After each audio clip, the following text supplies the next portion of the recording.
కాంగ్రెస్ మోసాలను బీఆర్ఎస్ మాజీ ఎమ్మెల్యే గాదర్ కిషోర్ కుమార్ ఎండగట్టారు. 6 గ్యారంటీల ఆశ చూపి నిండా ముంచిన రేవంత్ సర్కారుకు ప్రజలంతా బుద్ధి చెప్పేందుకు సిద్ధమయ్యారన్నారు.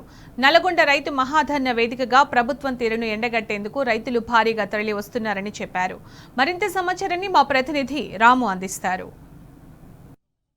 కాంగ్రెస్ పార్టీకి ఎట్లా అల్టిమేటం జారీ చేయబోతా ఉన్నారు. ఆత్మహత్యలు కూడా ఎక్కువగా జరుగుతున్నాయి. మీ తుంగుతూతులు కూడా ఎస్ఆర్ఎస్పీ కింద నీళ్ళు అందట్లేదు. రైతుల బాధ ఎట్లా ఉంది? కాంగ్రెస్ పార్టీ అబద్ధపు హామీలతో 420 దొంగ అయిన రేవంత్ రెడ్డి ప్రతిసారి ఏదో ఒక మాట చెప్పి రైతాంగాన్ని మోసం చేస్తూనే ఉన్నాడు. తెల్లారవే తెచ్చుకోరి మీకేం కాదు రైతు రుణమాఫీ చేస్తా అన్నాడు. అలా 30% రైతు రుణమాఫీ చేయలేదు. ఎమ్మట రాగానే మీకు 15,000 ఇచ్చేస్తా, 10,000 సరిపోవు మీకు అని చెప్పి ఇప్పుడు 12,000 ఇస్తా అంటుండు. జనవరి 26వ తారీఖు నుంచి అన్నాడు. నిన్నటి నుంచి కేవలం మండలానికి ఒక గ్రామాలు వేసే ప్రయత్నమే చేస్తున్నాడు. మిగతా వాళ్ళైతే రైతాంగం అంతా గడియారం పట్టుకొని ఎదురు చూస్తారు. ఎప్పుడు టింగు అంటదా మేము చూసుకుందాం అని చెప్పేసి అంత దయనీయమైన పరిస్థితుల్లో రైతాంగాన్ని నెట్టివేసే ప్రయత్నం రేవంత్ రెడ్డి గారు చేస్తున్నారు. అలాంటి రేవంత్ రెడ్డిని నువ్వు చెప్పినటువంటి కార్యక్రమాలు నిర్వహిస్తలేవు కాబట్టి అని ప్రశ్నిస్తున్నటువంటి గొంతుకలను అనగదొక్కేటువంటి ప్రయత్నం చేస్తుంటే నువ్వు ఏమి చేసినా, ఎన్ని విచారణలు చేసినా, ఎన్ని కేసులు పెట్టినా, ఎంత ఇబ్బంది పెట్టినా ప్రధాన ప్రతిపక్ష నాయకులుగా మేమందరం 100% ప్రజల పక్షాన రైతాంగ పక్షాన నిలబడతాం, కొట్లాడతామని చెప్పి కేటీఆర్ గారు ప్రజలకు వచ్చి మన షాబాద్లో మనం అద్భుతమైనటువంటి ధర్నా కార్యక్రమాన్ని చూసినాం.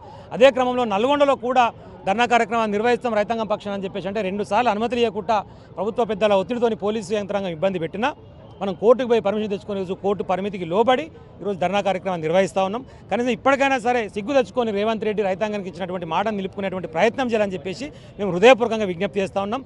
లేకపోతే మనం చూసినాం గ్రామ సభలల్లో ఎక్కడికక్కడ మంత్రులను, ఎమ్మెల్యేలను తరిమి కొట్టి వాళ్ళు బండ్లెక్కి పారిపోయే పరిస్థితి వచ్చింది. రేపు రేవంత్ రెడ్డి ఎక్కడికి సెక్యూరిటీ లేకుండా పోయినా కూడా ఇదే రైతాంగం బట్టలు కూడా తీసుకొట్టేటువంటి పరిస్థితి కూడా కనపడుతున్నది. దయచేసి తెలంగాణ ముఖ్యమంత్రికి ఆ గతి రావద్దని మేము కోరుకుంటున్నాం. కాబట్టి రైతాంగానికి వెంటనే నువ్వు ఇచ్చినటువంటి మాట ప్రకారం మళ్ళీ మార్చి 31 అన్నావు.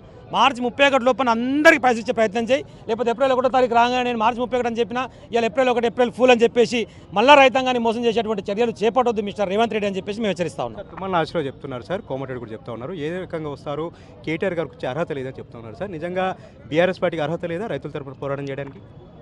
కేసీఆర్ గారు చాలా స్పష్టంగా గవర్నమెంట్ ఏర్పడినటువంటి 2014 తొలినాళ్లలో మాదు farmer centric party, farmer centric government అని చెప్పారు. అంటే రైతులే మా ముఖ్య కేంద్రము అని చెప్పారు. కాబట్టి నీళ్ళు ఇచ్చిరు, కాబట్టి ఎరువుల విషయంలో ఎక్కడ ఆపద రాకుండా చూసారు, కాబట్టి రైతు బంధుని ప్రవేశపెట్టారు. కానీ మీకు ఏ భూమిని చూసినా సరే అగ్రికల్చర్ కాదు, రియల్ ఎస్టేటే కనపడుతుంది, కమిషన్లే కనపడుతుంది. రేవంత్ రెడ్డి దందనే బ్లాక్మెయిల్ దంద కాబట్టి రైతాంగాన్ని పట్టించుకోవట్లేదు. ఇది వాస్తవం.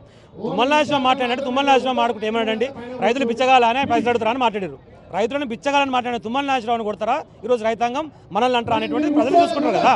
ఇదే కోమటిరెడ్డి వెంకరెడ్డి రైతు బంధు రాలేదని ఉన్నాడు, అడిగితే చెప్పు తీసుకొని కొడతాను మాట్లాడి రైతాంగాన్ని చెప్పుతో కొడతా అన్నాడు ఒకడు, రైతులు బిచ్చగాలన్నాడు ఇంకోడు. వాళ్ళు వచ్చి తెలుస్తాయి నల్గొండ క్లాక్ టవర్ చౌరస్తాకు రైతాంగం మమ్మల్ని అంటారా వాళ్ళని అంటారా.